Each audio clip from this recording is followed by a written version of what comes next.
கன்னியாகுமரி மாவட்டத்தில் காமராஜரின் 123வது பிறந்த நாளை முன்னிட்டு குடித்துறை பகுதியில் உள்ள காமராஜர் படத்திற்கு காங்கிரஸ் சட்டமன்ற குழு தலைவர் ராஜேஷ்குமார், விளவங்கோடு சட்டமன்ற உறுப்பினர் தாரகி கத்தர் உள்ளிட்ட பலர் மலர் தூவி மரியாதை செலுத்தினர். இதனைத் தொடர்ந்து மாணவிகளுக்கு நலத்திட்ட உதவிகள் வழங்கப்பட்டது. நீலகிரி மாவட்டம் குன்னூர் ஜெயின் மண்டபத்தில் உங்களுடன் ஸ்டாலின் முகாமினை தமிழக அரசு தலைமை கொறடா க. ராமச்சந்திரன் மற்றும் மாவட்ட ஆட்சித்தலைவர் லட்சுமி பவ்யா தண்ணீர் ஆகியோர் துவக்கி வைத்தனர். இதில் மகளிர் உரிமைத் தொகை, புதிய குடும்ப அட்டைகள் மற்றும் முதியோர்களுக்கான பென்ஷன், பட்டா, சிட்டா போன்றவற்றிற்கான மனுக்கள் பெறப்பட்டது. ஈரோட்டிலிருந்து திருச்செங்கோடு சென்ற அரசு பேருந்து கொல்லப்பாளையம் பகுதிக்கு இடையே உள்ள ரயில்வே நுழைவு பாலத்தின் தடுப்பில் சிக்கி விபத்துக்குள்ளானது. உடனடியாக பேருந்தில் இருந்த பயணிகள் மாற்று பேருந்து மூலம் அனுப்பி வைக்கப்பட்ட நிலையில் தடுப்பில் சிக்கிய அரசு பேருந்து மீட்கும் பணியில் ஊழியர்கள் ஈடுபட்டனர். வேலூரில் ஆந்திராவிற்கு செம்பரம் வெட்டுவதற்காக அரசு பேருந்தில் வந்த 10 பேரை கைது செய்த போலீசார் அவர்களிடம் யார் அனுப்பியது என்பது குறித்து விசாரணை மேற்கொண்டனர். மேலும் அவர்களிடமிருந்து கத்தி உள்ளிட்ட ஆயுதங்களை பறிமுதல் செய்தனர். கரூர் மாவட்டம் லாலாப்பேட்டை அருகே கள்ளப்பள்ளி தெற்கு பகுதியில் நேற்று முன்தினம் 3 வீடுகள் தீ விபத்து ஏற்பட்டு வீட்டில் உள்ள அனைத்து பொருட்களும் தீயில் எரிந்து சேதமடைந்தன. இந்நிலையில் பாதிக்கப்பட்ட குடும்பத்தினருக்கு கரூர் மாவட்ட பாஜக சார்பில் மாவட்ட தலைவர் செந்தில்நாதன் நிதி உதவி மற்றும் மளிகை பொருட்களை வழங்கினார். தென்காசி மாவட்ட நியாயவிலை கடைகளில் பணியாற்றுவதற்காக பணியாளர்கள் தேர்ந்தெடுக்கப்பட்டு இறுதித் தேர்வு பட்டியலானது கடந்த 7ஆம் தேதியன்று வெளியிடப்பட்டன. இந்த பட்டியலில் பல்வேறு குளறுபடிகள் இருப்பதாக பாஜக, திமுக உள்ளிட்ட கட்சிகளைச் சேர்ந்த நிர்வாகிகள் குற்றம் சாட்டிய நிலையில் தற்போது அதனை நிரூபிக்கும் விதமாக பல்வேறு ஆதாரங்கள் வெளிவந்துள்ளன. இந்நிலையில் வெளியாகியுள்ள முக்கிய ஆதாரங்களின் அடிப்படையில் நடவடிக்கை எடுக்க வேண்டும் என்று பாதிக்கப்பட்ட தேர்வர்கள் கோரிக்கை வைத்துள்ளனர். காமராஜரின் 123வது பிறந்த நாளை முன்னிட்டு மதுரை மாவட்டம் சோழவந்தான் பேருந்து நிலையம் எதிரே உள்ள காமராஜர் திருவுருவ சிலைக்கு நாம் தமிழர் கட்சி சார்பில் மாலை அணிவித்து மரியாதை செலுத்தப்பட்டது.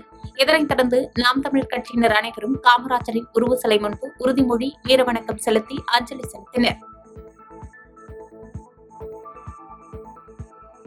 மதுரை மாவட்டம் சோழவந்தான் அருகே புனித ஜெர்மேனம்மாள் திருத்தல சொத்துக்கள் ஆக்கிரமிப்பு செய்வதை கண்டித்து திருத்தல கதவுகளை பூட்டி கிராம மக்கள் போராட்டத்தில் ஈடுபட்டனர். பின்னர் அங்கு வந்த காவல்துறையினர் பேச்சுவார்த்தை நடத்திய பின்பு புனித ஜெர்மேனம்மாள் திருத்தலம் மீண்டும் திறக்கப்பட்டது. விருதுநகர் மாவட்டம் வத்திராயிருப்பு தாலுகாவிற்கு உட்பட்ட கான்சாபுரம் ஊராட்சியில் அடிப்படை வசதிகளை செய்து கொடுக்க வேண்டி பொதுமக்கள் சாலை மறியலில் ஈடுபட்டனர். பின்னர் சம்பவ இடத்திற்கு வந்த போலீசார் சாலை மறியலில் ஈடுபட்டவர்களிடம் பேச்சுவார்த்தை நடத்தி 1 வாரத்திற்குள் நடவடிக்கை எடுக்கப்படும் என்று உறுதியளித்ததை அடுத்து அவர்கள் அங்கிருந்து கலைந்து சென்றனர். தமிழ்நாடு நில அளவை அலுவலர்கள் ஒன்றிப்பு சார்பில் தருமபுரி மாவட்ட ஆட்சியர் அலுவலகம் அருகே ஆர்ப்பாட்டம் நடைபெற்றது. இதில் நில அளவைத் துறையில் காலியாக உள்ள பணியிடங்களை நிரப்பிட வேண்டும், ஒப்பந்த முறையில் நில அளவர் நியமனத்தை கைவிட வேண்டும் உள்ளிட்ட கோரிக்கைகளை வலியுறுத்தி கோஷங்கள் எழுப்பினர்.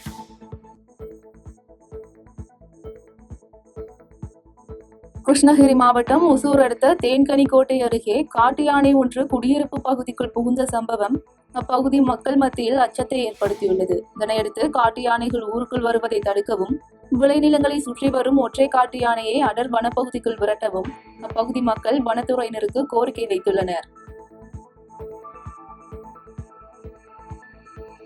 திருப்பத்தூர் மாவட்டம் சோலார்பேட்டை அடுத்த டி. வீரப்பள்ளி பகுதியில் உள்ள தனியார் பள்ளியில் முன்னாள் முதலமைச்சர் கர்ம வீரர் காமராஜர் பிறந்த நாள் விழா கல்வி வளர்ச்சி நாளாக கொண்டாடப்பட்டது.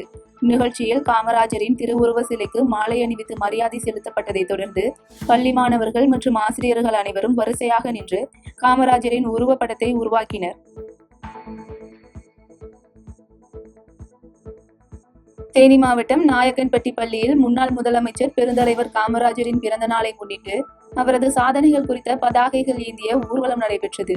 இந்த ஊர்வலத்தில் பள்ளி மாணவர்கள் மற்றும் ஆசிரியர்கள் கலந்து கொண்டதை தொடர்ந்து காமராஜரின் சாதனைகள் குறித்தும் அவரது தியாகங்கள் குறித்தும் நடைபெற்ற கூட்டத்தில் பள்ளி மாணவர்கள் காமராஜர் வேடம் அணிந்து கலந்து கொண்டனர். திருவாரூர் மாவட்டத்தில் தேங்காய் விலை உயர்வு காரணமாக விவசாயிகள் மகிழ்ச்சி அடைந்துள்ளனர். மேலும் 60 ரூபாய்க்கு விற்பனையாகிக் கொண்டிருந்த 1 கிலோ தேங்காய் தற்போது 80 ரூபாய்க்கு விற்பனையாகும் நிலை ஏற்பட்டுள்ளதால் இந்த விலையேற்றத்தை தவிர்க்க தேங்காய் உற்பத்தியை அதிகரிக்க அரசு நடவடிக்கை எடுக்க வேண்டும் என பொதுமக்கள் மற்றும் வியாபாரிகள் கோரிக்கை வைத்துள்ளனர். நாமக்கல் மாவட்டம் பள்ளிப்பாளையத்தில் மதுபோதையில் தொழிலாளி ஒருவர் தவறவிட்ட 28,000 ரூபாய் பணத்தையும் புதிய செல்போனையும் போலீசார் முன்னிலையில் சம்பந்தப்பட்ட தொழிலாளியிடம் சுமை தூக்கும் தொழிலாளர்கள் ஒப்படைத்தனர். மேலும் சம்பந்தப்பட்ட தொழிலாளியிடம் போலீசார் மற்றும் சுமை தூக்கும் தொழிலாளர்கள் பல்வேறு அறிவுரை வழங்கினர். தூத்துக்குடி மாவட்டம் கோவில்பட்டியில் முன்னாள் முதலமைச்சர் பெருந்தலைவர் காமராஜரின் பிறந்த நாளை முன்னிட்டு SS துரைசாமி நாடார் மாரியம்மாள் கலை மற்றும் அறிவியல் கல்லூரி சார்பில் மாரத்தான் போட்டி நடைபெற்றது. மேலும் கோவில்பட்டி DSP ஜெகநாதன் துவக்கி வைத்த இந்த போட்டியில் வெற்றி பெற்றவர்களுக்கு கோவில்பட்டி கிழக்கு காவல் நிலைய ஆய்வாளர் மாரியப்பன் பரிசுகள் வழங்கினார்.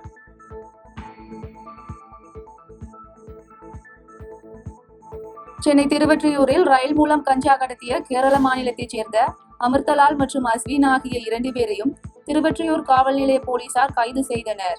மேலும் இவர்கள் ஒடிசாவில் இருந்து தமிழ்நாடு வழியாக கேரளாவிற்கு கஞ்சா கடத்தியது தெரியவந்த நிலையில் 4 கிலோ கஞ்சாவை பறிமுதல் செய்த போலீசார் குற்றவாளிகள் மீது வழக்கு பதிவு செய்து நீதிமன்றத்தில் ஆஜர்படுத்தி சிறையில் அடைத்தனர். சென்னை தண்டையார்பேட்டையில் உள்ள நேதாஜி நகர் மற்றும் பட்டேல் நகர் பகுதியில் உங்களுடன் ஸ்டாலின் திட்டத்தை முதலமைச்சர் மு.க. ஸ்டாலின் காணொலி காட்சி மூலமாக துவக்கி வைத்தார். இதில் 13 துறைகளில் இருந்து பொதுமக்கள் பயனடையும் வகையில் ஏற்பாடு செய்யப்பட்டிருந்ததை தொடர்ந்து இந்நிகழ்ச்சியில் வடசென்னை நாடாளுமன்ற உறுப்பினர் கலாநிதி வீராசாமி மற்றும் RK நகர் சட்டமன்ற உறுப்பினர் JJ எபின்சர் உள்ளிட்ட தாசில்தார்கள், வட்டாட்சியர்கள் மற்றும் துணை வட்டாட்சியர்கள் என ஏராளமானோர் கலந்து கொண்டனர். திருப்பூர் மாவட்டம் அவிநாசி ஒன்றியத்திற்கு உட்பட்ட தண்டுகாரம்பாளையம் கிராமத்தில் 60 ஆண்டுகளுக்கு மேலாக விவசாயிகள் பயன்படுத்தி வந்த பொது வழித்தடத்தை மறித்து ரியல் எஸ்டேட் கும்பல் ஒன்று வேலி அமைத்துள்ள சம்பவம் விவசாயிகள் மத்தியில் அதிர்ச்சியை ஏற்படுத்தியுள்ளது. மேலும் இதுகுறித்து சேவூர் காவல் நிலைய போலீசாரிடம் புகார் அளித்தும் நடவடிக்கை எடுக்கவில்லை என தெரிவித்த விவசாயிகள் சம்பந்தப்பட்ட அதிகாரிகள் இதுகுறித்து நடவடிக்கை எடுத்து பொது வழித்தடத்தை மீட்டு தருமாறு அரசுக்கு கோரிக்கை வைத்துள்ளனர். இதெல்லாம் 60 வருடங்களாக நடந்த பொது வழித்தடங்க தான். இந்த வழித்தடத்துலதான் நாங்க போய் வந்திருக்கோம், பாத்தியப்பட்டிருக்கிறோம். எங்களுக்கு உரிய பாத்தியப்பட்ட வழித்தடம் தான். இன்னைக்கு 2 நாளைக்கு முன்னாடி அதை கரையம் பண்ணி வழித்தடம் இல்ல, அதை அரைக்க போறோம் அப்படின்னு சொல்லும் பொழுது எங்களுக்கு ஒரு மனக்குமரலா இருக்கு.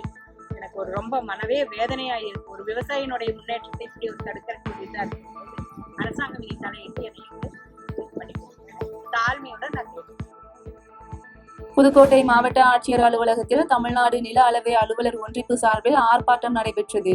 இந்த ஆர்ப்பாட்டத்தில் தரம் இறக்கப்பட்ட குறுவட்ட அலுவலர் பதவியை நீள வழங்குதல், களப்பணியாளர்களின் பணிச்சுமையை குறைத்தல், உயர் அலுவலர்கள் அதிகாரங்களை பறிக்கும் நடவடிக்கையை கைவிடுதல் உள்ளிட்ட 10 அம்ச கோரிக்கைகள் வலியுறுத்தப்பட்டது. சேலம் மாவட்டம் ஓமலூர் வட்டாரத்தில் உங்களுடன் ஸ்டாலின் திட்ட முகாமிற்கான விண்ணப்பம் வழங்கும் பணி துவங்கப்பட்டது.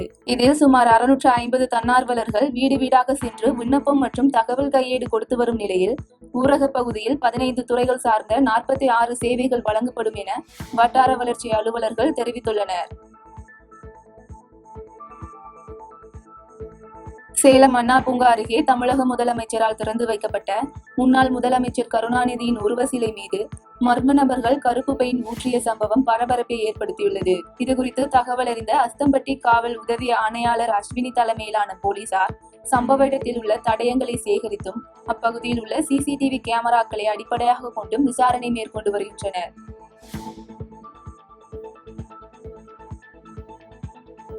கரூர் அருகே இடப்பிரச்சினை காரணமாக ஏற்பட்ட கோஷ்டி தகராறில் ஒருவர் உயிரிழந்த சம்பவம் பரபரப்பை ஏற்படுத்தியுள்ளது. மேலும் அரிவாளால் வெட்டியதில் காயம்பட்ட 4 பேர் அரசு மற்றும் தனியார் மருத்துவமனைகளில் அனுமதிக்கப்பட்டு சிகிச்சை பெற்று வரும் நிலையில் இதுகுறித்த விசாரணையை போலீசார் தீவிரப்படுத்தியுள்ளனர். நாமக்கல் மாவட்டம் சேடர்பாளையம் அருகே திருமணம் செய்து வாலிபரை ஏமாற்றிய திருமண தரகர் மற்றும் திருமண பெண் உட்பட 6 நபர்கள் கைது செய்யப்பட்டனர். திருமணம் செய்து கொண்டு புதுமண பெண் தலைமறைவான நிலையில் புதுமாப்பிள்ளை தற்கொலை செய்து கொண்ட வழக்கில் பெண் மற்றும் திருமண தரகர்களான 5 பேரை போலீசார் கைது செய்து நீதிமன்ற காவலுக்கு அனுப்பி வைத்தனர். சென்னை ஆலந்தூரில் நடைபெற்று வரும் மெட்ரோ ரயில் பணிக்காக தண்ணீர் கொண்டு வந்த தண்ணீர் லாரியின் டயர் மின்சார பணிக்காக தோண்டப்பட்ட பள்ளத்தில் சிக்கி விபத்து ஏற்பட்டது. இதனையடுத்து சம்பவ இடத்திற்கு வந்த பரங்கிமலை காவல் நிலைய போலீசார் துரிதமாக செயல்பட்டு போக்குவரத்து நெரிசல் ஏற்படாத வண்ணம் லாரியை அப்புறப்படுத்திய பின்னர் இதுகுறித்து விசாரணை மேற்கொண்டு வருகின்றனர். பாதகம் செய்பவரை கண்டால் நாம் பயம் கொள்ளலாகாது பாப்பா. மோதி மிதித்து விடு பாப்பா, அவர் முகத்தில் உமிழ்ந்து விடு பாப்பா. அண்மை செய்திகளை உடனுக்குடன் தெரிந்து கொள்ள இணைந்திருங்கள் எம் நாடு தொலைக்காட்சியுடன்.